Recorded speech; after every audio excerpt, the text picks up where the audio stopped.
ఓం శుక్లాంబరధరం విష్ణుం శశివర్ణం చతుర్భుజం ప్రసన్నవదనం ధ్యాయేత్ సర్వ విఘ్నోపశాంతయే అని స్వామివారికి నమస్కారం చేసుకుని మనము విష్ణు సహస్రానికి శంకర భాష్యంలో తర్వాత కొన్ని శ్లోకాలకు అర్థం చూసుకుంటూ వెళ్దాము.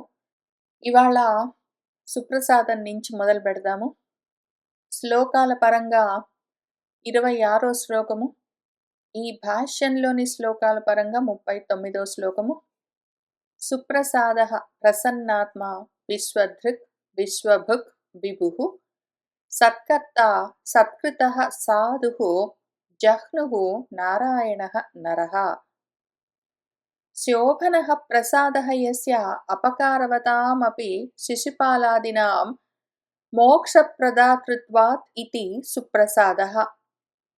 శిశుపాలుడు వంటి వాళ్ళు అపకారమే చేయడము లక్షణంగా కలిగిన వాళ్ళు కూడా ప్రయత్నం చేసుకుంటే అటువంటి వాళ్లకు మోక్ష ప్రదానము, మోక్షాన్ని సాధించేందుకు కావలసిన జ్ఞానాన్ని ఇచ్చే లక్షణము కలిగినవాడు. అటువంటి శోభస్కరమైన మంగళకరమైన ప్రసాదము దయ కలిగి ఉన్నవాడు కాబట్టి ఆయన సుప్రసాదుడు అని పిలువబడతాడు. తర్వాత రజస్తమోభ్యాం అకలుషితః ఆత్మ అంతఃకరణం అస్య ఇతి ప్రసన్నాత్మ. రజోతమో గుణాలతో కలుషితము కాకుండా ఉన్న ఆత్మ అంటే అంతఃకరణము ఎవరిదై ఉన్నదో అటువంటి వాడు కాబట్టి ప్రసన్నాత్మ. యద్వా లేకపోతే ప్రసన్న స్వభావ, ఆయన ప్రసన్నంగా ఉంటాడు, ప్రశాంతంగా ఉంటాడు కాబట్టి ఆయన ప్రసన్నుడు. కాక కారుణికః ఇత్యర్థః, ఎంతో దయగలిగిన వాడు. ఆయన మనసులో రాగద్వేషాలు లేవు కాబట్టి ఆయన ప్రసన్నంగా ఉంటాడు, ప్రశాంతిగా. ఆయనలో దయ ఉంటుంది కాబట్టి శాంతిగా ఉంటాడు ఆయన. అవాప్త సర్వ కామత్వాత్వా, లేదా అసలు ఆయనలో కోరికలు కోపాలు లేవంటే కోరికలు లేవని అర్థము. కోరికలు లేవు కాబట్టి, ఎందుకు లేవు కోరికలు? కోరికలన్నీ మొత్తాన్ని ఆయన ప్రాప్తించుకున్నాడు, ఇంకా కొత్తగా సాధించుకోవలసిన కోరికలు లేవు. అవాప్త సర్వకాముడు కాబట్టి ఆయన ప్రసన్నంగా ఉంటాడు, శాంతిగా. కోరికలు సరే, కోపాలు కూడా లేవు. కోరికలే లేకపోతే కోపాలు ఎక్కడుంటాయి? కాబట్టి కోపాలు కూడా లేవు కాబట్టి కరుణతో దయతో ఉంటాడు. ఈ రెండు కారణాల చేత ఆయన ప్రసన్నాత్మ అని పిలువబడతాడు. ఆ తర్వాత విశ్వం ధృణోతి ఇతి విశ్వధృక్, విశ్వాన్ని ధరించి ఉండడం చేత ఆయన విశ్వధృక్ అయి ఉన్నారు. నిఘృష ప్రాగల్భ్యే, నిఘృష అన్న ధాతువుకు ప్రగల్భము అంటే ప్రాగల్భ్యం, సామర్థ్యత, విశ్వాన్ని ధరించే సమర్థత కలిగి ఉన్నవాడు కాబట్టి ఆయన విశ్వధృక్ అయి ఉన్నారు. విశ్వం భుంక్తే భునక్తి పాలయతి ఇతివా విశ్వభుక్, ఆయన విశ్వాన్ని భుంక్తే అనుభవిస్తూ ఉంటారు. భునక్తి పాలయతి ఇతి, దాన్ని పాలిస్తూ కూడా ఉండడం చేత ఆయన విశ్వభుక్ అయి ఉన్నారు. హిరణ్య గర్భాది రూపేణ వివిధం భవతి ఇతి విభుః, హిరణ్య గర్భుడు బ్రహ్మదేవుడి దగ్గర నుంచి మొదలుపెట్టి ఎన్నో రూపాలుగా ఉన్నాడు కాబట్టి, వివిధ రూపాలుగా ఆయన ఉన్నాడు కాబట్టి, బ్రహ్మం నుంచి స్తంభం వరకు అన్ని ఆయన రూపాలే. అన్ని రూపాల్లో ఆయనే ఉన్నాడు కాబట్టి ఆయన విభుః అయి ఉన్నారు. ఇది మనకు ఎట్లా తెలుస్తుంది అంటే, నిత్యం విభుం ఇది మంత్రవర్ణాత్, వేదము నిత్యం విభుం అని చెప్తూ ఉన్నది కాబట్టి మనం చూసుకున్నాము. ఆ తర్వాత సత్కరోతి పూజయతి ఇది సత్కర్త, అందరినీ సత్కరిస్తూ ఉంటాడు, పూజిస్తూ ఉంటాడు కాబట్టి ఆయన సత్కర్త. పూజితైః అపి పూజితః సత్కృతః, ఎవరెవరిని ఈయన సత్కరిస్తూ ఉంటారో వాళ్ళందరూ కూడా మళ్ళీ ఈయనను సత్కరిస్తూ ఉంటారు, గౌరవిస్తూ ఉంటారు, పూజిస్తూ ఉంటారు కాబట్టి వాళ్ళందరి చేత సత్కరింపబడేవాడు సత్కృతః అయి ఉన్నారు. ఆ తర్వాత న్యాయ ప్రవృత్తతయా సాధుః. న్యాయాన్ని ప్రవర్తింపచేస్తూ ఉండడం చేత ఆయన సాధువై ఉన్నారు. నడిపించడము మార్గమై ఉన్నారు. మార్గంలో నడిపిస్తారు. నడిపించడం అయి ఉన్నారు. కాబట్టి ఆయన సాధువై ఉన్నారు. సన్మార్గం ఆయనే. సాధుత్వం ఆయనే. సాధయతి ఇతివా, లేదా సాధించేది కూడా ఆయనే. ఆ సన్మార్గంలో ఉండి సాధువై సాధించేది కూడా ఆయనే కాబట్టి ఆయన సాధుః. సాధ్య భేదానుపాదానాత్ సాధ్యమాత్ర సాధకః వా.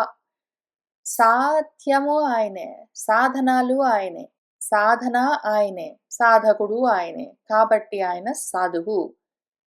జనాన్ సంహార సమయే అపహ్నుతే అపనయతి ఇతి జహ్నుః. అంటే జనాలను, ప్రజలను, హృ అంటే తీసుకుని వెళ్తారు. కాబట్టి ఆయన జహ్నుః. తీసుకుని వెళ్ళడం మళ్ళీ 2 రకాలుగా చేస్తారు. అజ్ఞానంలో ఉన్న వాళ్ళను మరణం వైపుకు తీసుకుని వెళ్తారు. లేదా జ్ఞానంలో ఉన్న వాళ్ళను మోక్షం వైపుకు తీసుకెళ్తారు. అజ్ఞానులను ప్రపంచం వైపుకు బంధాల్లోకి, జ్ఞానులను పరం వైపుకు మోక్షానికి తీసుకుని వెళ్తారు కాబట్టి ఆయన జహ్నుః అయి ఉన్నారు. జహాతి అవిదుషః అభక్తాన్ అపనయతి పరం ఇతి వా. అవిదుషః అజ్ఞానులను, అభక్తాన్ భక్తి లేని వాళ్ళు అంటే ఆత్మ గురించి ఆసక్తి లేని వాళ్ళను జహాతి సంహారం చేస్తారు కాబట్టి ఆయన జహ్నుః. అట్లానే ఒకవేళ జ్ఞానం కలిగి ఆత్మ గురించిన ఆసక్తి కలిగిన వాళ్ళు భక్తులు ఎవరున్నారో వాళ్లను పరం వైపుకు అపనయతి తీసుకుని వెళ్తారు కాబట్టి ఆయన జహ్నుః అయి ఉన్నారు. ఆ తర్వాత నారాయణ అన్న నామానికి అర్థం చూద్దాము. నరః ఆత్మ, తతః జాతాని ఆకాశాదీని నారాణి కార్యాణి, తాని కార్యాణి అయం కారణాత్మనా వ్యాప్నోతి అతశ్చ తాని అయనమస్య ఇతి నారాయణః. నరము అంటే ఆత్మ. ఈ నరము నుంచి తతః అక్కడి నుంచే జాతాన్ని జన్మించినవేవేవి ఉన్నాయో ఆకాశం మొదలైనవన్నీ, అవన్నీ నారాణి నారములు. నరం నుంచి వచ్చినవి నారాలు అంటే కార్యాలు. నారాలంటే కార్యాలు. తాని కార్యాన్ని, పైగా కార్యాలంటే ఏమి? కారణం నుంచి వచ్చినవి కార్యాలు. నరము కారణమైతే ఆ కారణంగా వచ్చిన కార్యాలన్నీ ఏవేవి ఉన్నాయో నారాలు, వాటిలో అయం ఈయన కారణాత్మన వ్యాప్నోతి కారణంగా వ్యాపించి ఉన్నాడు.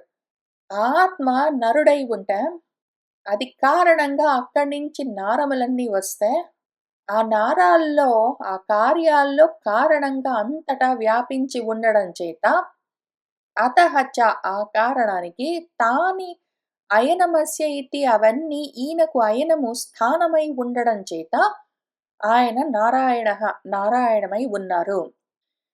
ఈ విషయం మనకెట్లా తెలుస్తుంది అంటే యచ్చ కించిత్ జగత్ సర్వం దృశ్యతే శ్రూయతేపి వా అంతర్బహిశ్చ తత్సర్వం వ్యాప్య నారాయణః స్థితః అని మంత్రవర్ణాత్ వేదం చెప్తూ ఉన్నది.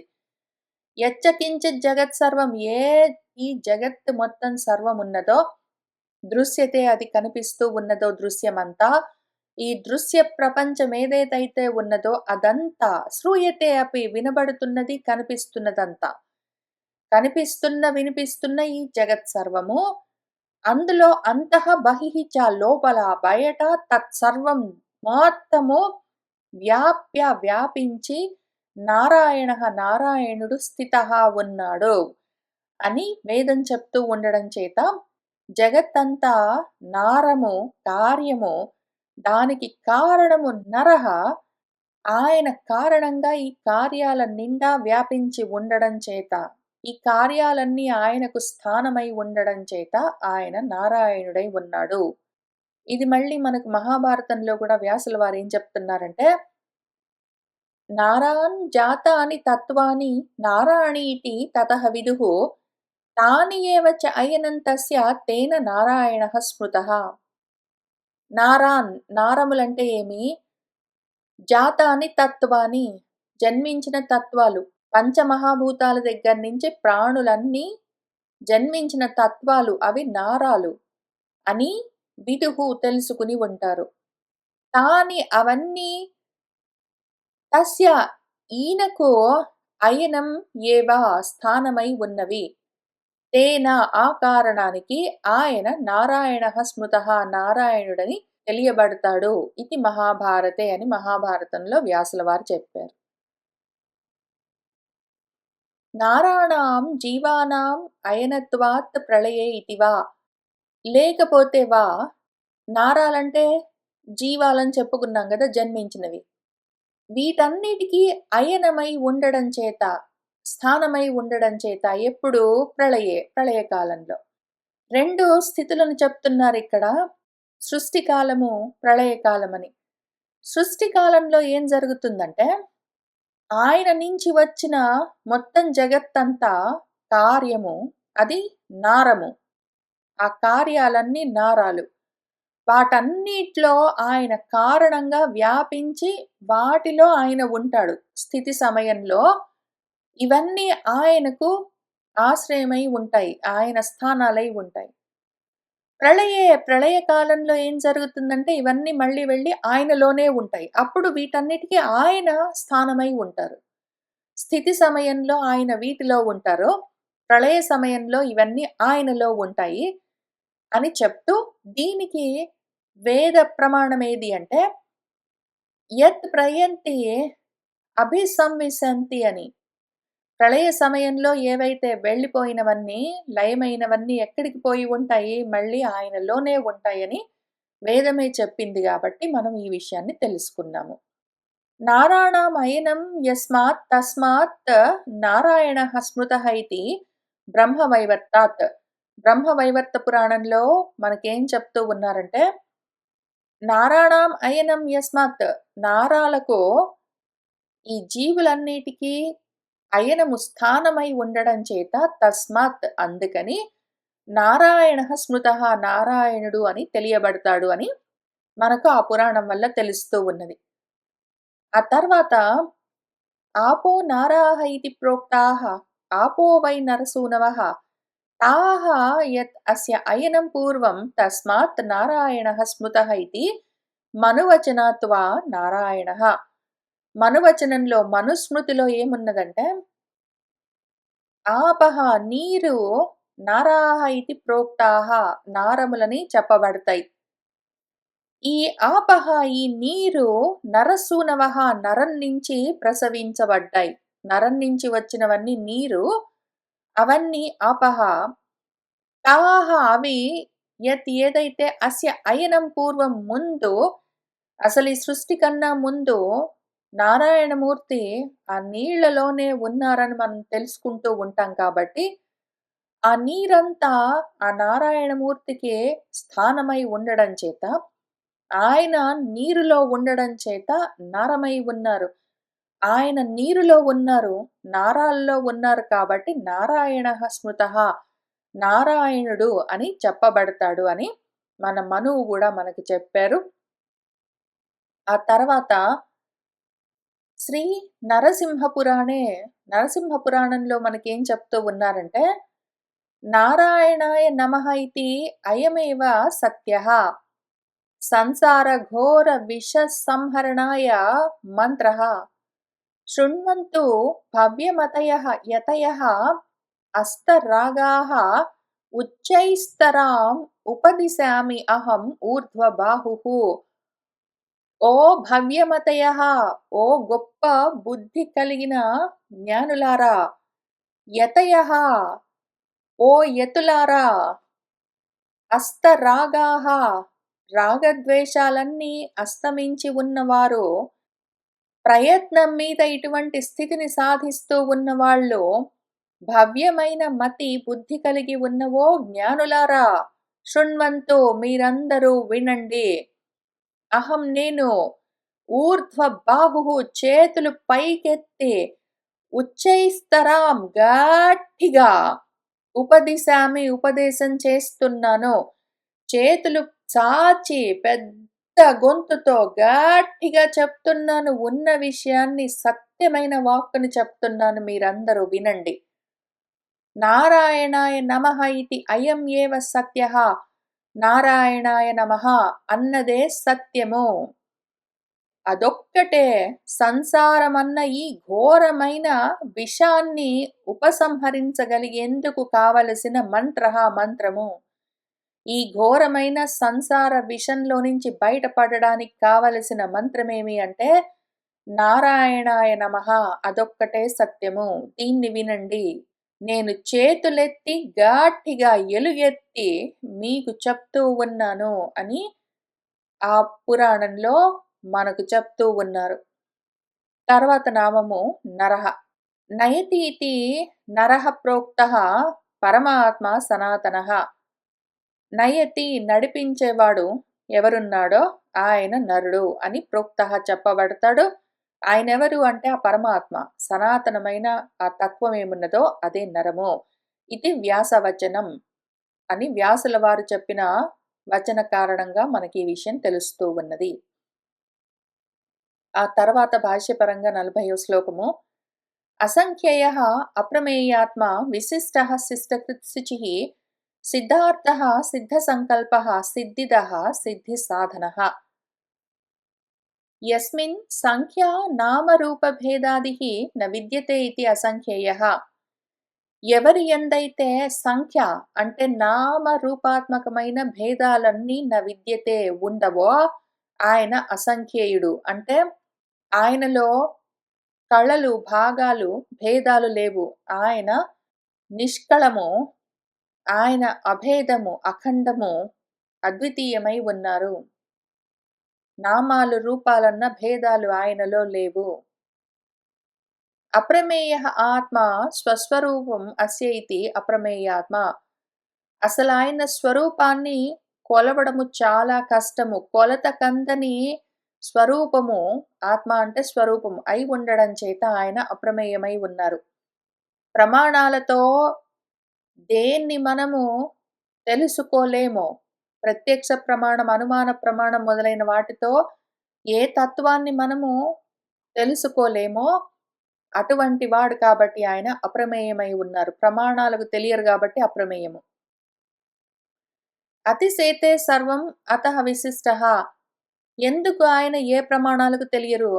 ఎందుకు ఆయన ప్రత్యక్ష అనుమాన ప్రమాణాలకు తెలియరు అంటే, ప్రత్యక్ష ప్రమాణాలు ప్రతి అక్షం అంటే ఇంద్రియాలు వాటెదురుగా ఉండాలి ఏదైనా. కంటి ముందు దృశ్యం ఉండాలి, చెవికి ఏదో శబ్దం ఉండాలి. ఇట్లాంటి అక్షాలకు వాటి వాటి విషయాలుంటాయి. ఆ ఇంద్రియ విషయాలు ఏమైనా ఉంటే ఆ ఇంద్రియాలు కనుక్కుంటాయి. ఆ రకంగా తెలుసుకోవడానికి వీల్లేదు. వాటిని ఆయన అతిశయించి దాటి ఉన్నారు. అతీంద్రియమై ఉన్నారాయన. ఇంద్రియాలకు లోబడి లేరు. ఇంద్రియాలని దాటి ఉన్నారు గాబట్టి ఇంద్రియాలు తెలుసుకోలేవు. అక్షములు పక్కన పెట్టి పోనీ మనసుతో ఊహించి తెలుసుకుందామా అంటే అనుమానంతోటి కూడా తెలుసుకోవడం కష్టం. అనుమానం అంటే అనుసరించి మానము, కొలత వేయడము. ప్రమాణం లేదక్కడ. ఇంద్రియాలు ఏవైనా చూసాయంటే అవి మనసుకి చెప్తాయి. మనసు దాన్ని తెలుసుకుంటుంది. ఇక్కడ ఇంద్రియాలే పట్టుకోలేవంటే మనసుకి తెలిసే అవకాశం లేదు. మనసెప్పుడు ఇంద్రియాలు చూపించిన వాటిని అనుసరించి మానము తెలుసుకుంటుంది. అదే అనుమాన ప్రమాణము. ఇంద్రియాలకే దొరకకపోతే మనసుకి ఎట్లా తెలుస్తుంది? కాబట్టి ఆ 2 విధాలుగా తెలియబడిన వాడు గాబట్టి ఆయన అప్రమేయ స్వరూపమై ఉన్నారు. అప్రమేయాత్మ. ఎందుకు అంటే ఇంద్రియాలను దాటి ఉన్నారు. కాబట్టి ఆయన విశిష్టః. మరి ఇటువంటి విశిష్టుడిని మనం ఏం చేస్తామంటే, ఆయనెట్లా తెలుసుకోవాలో ఆయనే చెప్తారు. మూడో ప్రమాణం ఉన్నది. ప్రత్యక్ష ప్రమాణం, అనుమాన ప్రమాణం అని ఇంద్రియాలతో, మనసుతో తెలుసుకోలేము గానీ, మనము బుద్ధితో శాస్త్ర ప్రమాణంతో తెలుసుకోవచ్చు. అయితే ఆ విషయం ఎట్లా తెలుస్తుందంటే ఆయనే జెప్పాలి. అందుకనే ఆయన శిష్టకృత్ అయ్యున్నారు. శిష్టం శాసనం కరోతి ఇతి శిష్టకృత్. ఆయన శాసనం చేస్తారు. అంటే ఆయన శిక్షణ ఇస్తారు.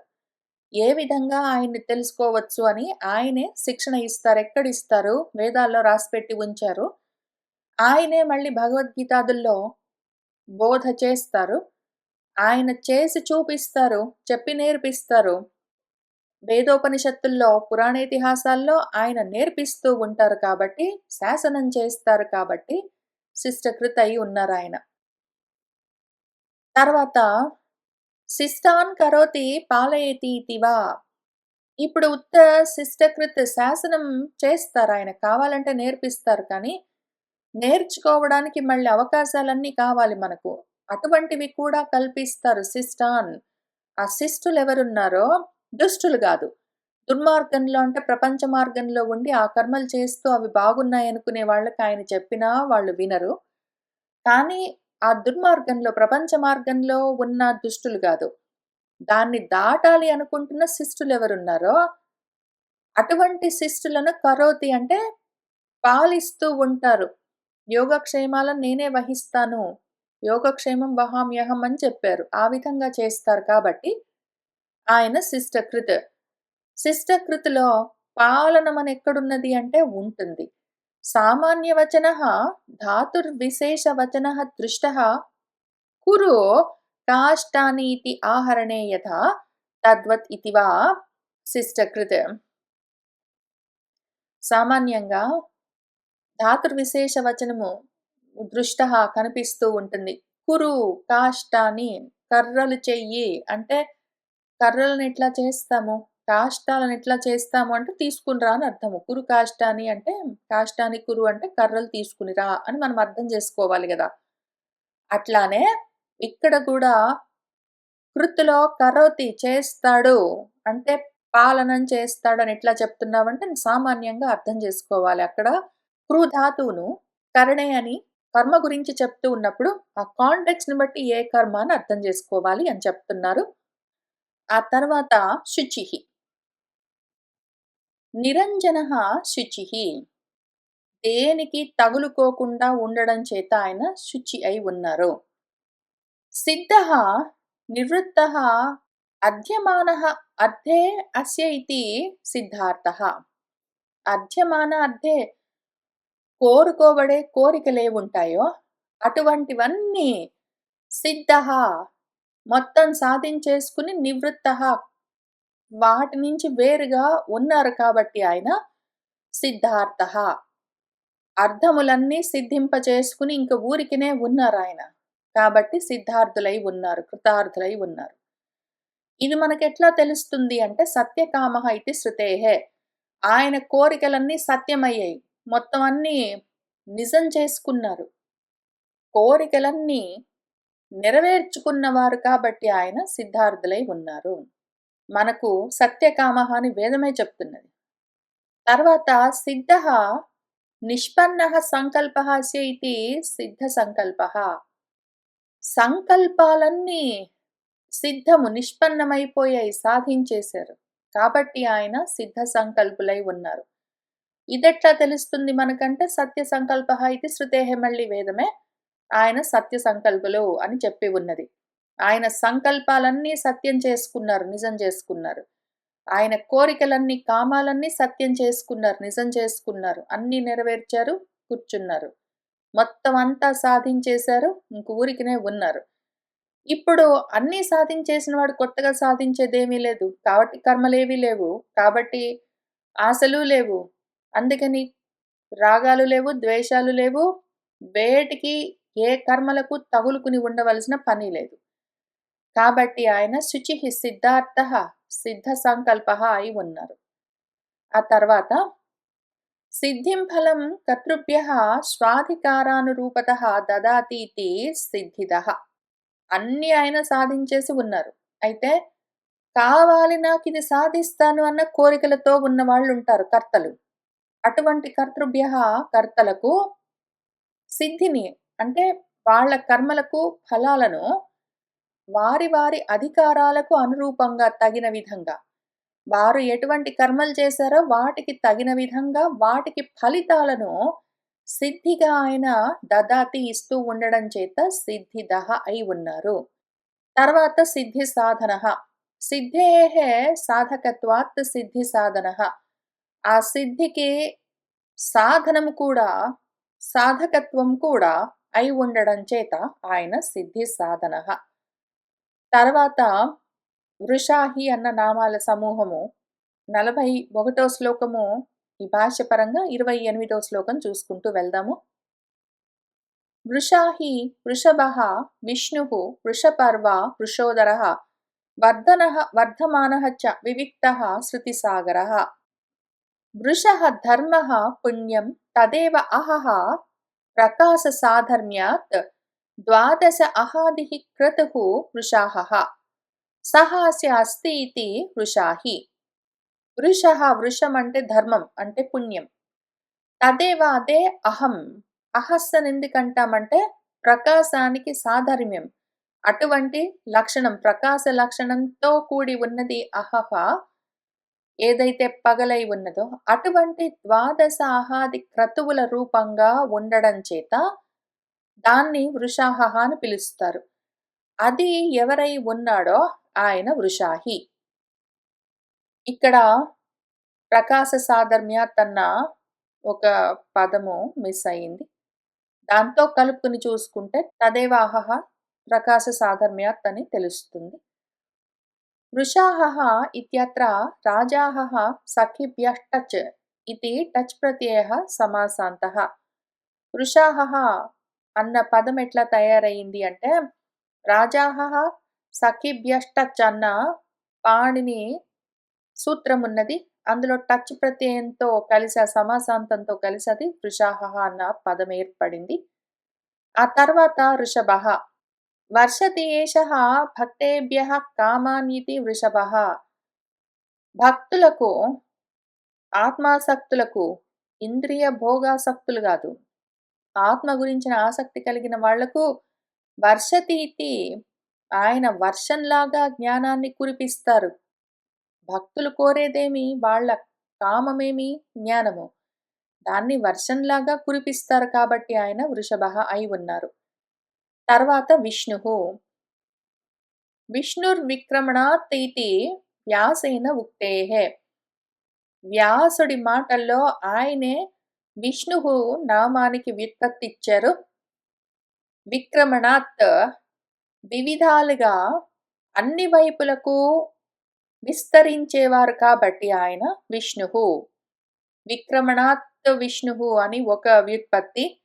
వ్యాప్నోతి ఇతి విష్ణుః వ్యాపిస్తూ ఉండడం చేత అని ఒక వ్యుత్పత్తి. ఈ విధంగా వ్యాసుల వారే మనకు విష్ణునామానికి అర్థం చెప్పారు కాబట్టి వ్యాపకత్వ లక్షణం ఉన్నవారు అన్ని వైపులా వ్యాపిస్తూ ఉంటారు. ఆయన వాక్కుగా వ్యాపిస్తారు, కాలంగా వ్యాపిస్తారు, విశ్వంగా వ్యాపిస్తూ ఉంటారు కాబట్టి విష్ణువై ఉన్నారు. వృషరూపాణి సోపాన పర్వాణి ఆహుః పరంధామారురుక్షోః ఇది అతః వృషపర్వ. పరంధామాన్ని చేరుకోవాలి, అందుకోసము అటువంటి స్థితికి ఎక్కవలసి ఉన్నది, అధిరోహించవలసి ఉన్నది, అది కావాలి అని కోరుకునే వాళ్ళు ఎవరున్నారో ఆరురుక్షోః మునేః అని చెప్తారు భగవద్గీతలో. అటువంటి 6 వృక్షులంటే ఎక్కాలన్న కోరికున్న వాళ్ళు. ఎక్కడికి ఎక్కడము పరంధామాన్ని చేరుకోవాలన్న కోరికతో ఎవరున్నారో వాళ్లకు ఆయన వృషపర్వాణి ధర్మరూపమైన సోపాన పర్వాణి సోపాన పర్వములు మెట్లుగా ఉన్నారు అని ఆహుః చెప్తారు. అతః అందుకని ఆయనను వృషపర్వ అని పిలుస్తారు. మోక్షకాంక్షులకు పరంధామాన్ని చేరుకోవాలనుకున్న వాళ్లకు ఆయన పరమపద సోపానమై ఉన్నారు. ఆ తర్వాత ప్రజాః వర్షతీవ ఉదరమస్యైతి వృషోదరః. ఆయన ఉదరంలో నుంచే ప్రజలందరూ వర్షంలాగా కురుస్తూ ఉంటారు, బయటకు అదే పనిగా వస్తూ ఉంటారు కాబట్టి ఆయన వృషోదరులై ఉన్నారు. ఆ వచ్చిన వాళ్ళందరినీ వృద్ధి చేస్తూ ఉంటారు. వర్ధయతి ఇతి వర్ధనః. వర్ధింపచేస్తూ వృద్ధి చేస్తూ ఉంటారు కాబట్టి వర్ధనులు. ఆ తర్వాత అసలు వాళ్ళెవరు మళ్ళీ ఆయనే అయి ఉన్నారు. ఆ రూపంగా ఆయనే వృద్ధి చెందుతూ ఉంటారు కాబట్టి ప్రపంచ రూపేణ వర్ధతే ఇతి వర్ధమానః. ప్రపంచ రూపంలో ఆయన వృద్ధి చెందుతూ ఉంటారు, ప్రజలను వృద్ధి చేస్తూ ఉంటారు. ప్రజలు ఆయన ఉదరంలో నుంచే వస్తూ ఉన్నట్టు కనిపిస్తూ ఉంటుంది. ఇన్ని విధాలుగా ఉన్నందుకు ఆయన వృషోదరః వర్ధనః వర్ధమానః. ఇద్ధం వర్ధమానః అపి పృథక్యేవ తిష్టతి ఇతి వివిక్తః. ఇన్ని ప్రాణులు ఆయనలో నుంచే ఆయన ఉదరంలో నుంచే వస్తూ ఉన్నట్టు వర్షంలాగా కురుస్తూ ఉన్నట్టు కనిపిస్తుంది. వాటన్నిటిని ఆయన వృద్ధి చేస్తున్నట్టు ఉంటుంది. ఆయనే ఆరూపంగా వృద్ధి చెందుతున్నారా అన్నట్టుంటుంది. కానీ ఇంత చేస్తూ కూడా యుద్ధం ఈ విధంగా ఉన్నా గూడా, ఇంతగా వర్ధమానః అపి వృద్ధి చెందుతూ ఉన్నా గూడా, ఆయన పృథగ్గేవ తిష్టతి. వాటికి వేరుగానే ఉండడం చేత ఆయన వివిక్తులై ఉన్నారు. ఆ తర్వాత శృతయః సాగరే ఇవ అత్ర నిధీయంతే ఇతి శృతిసాగరః.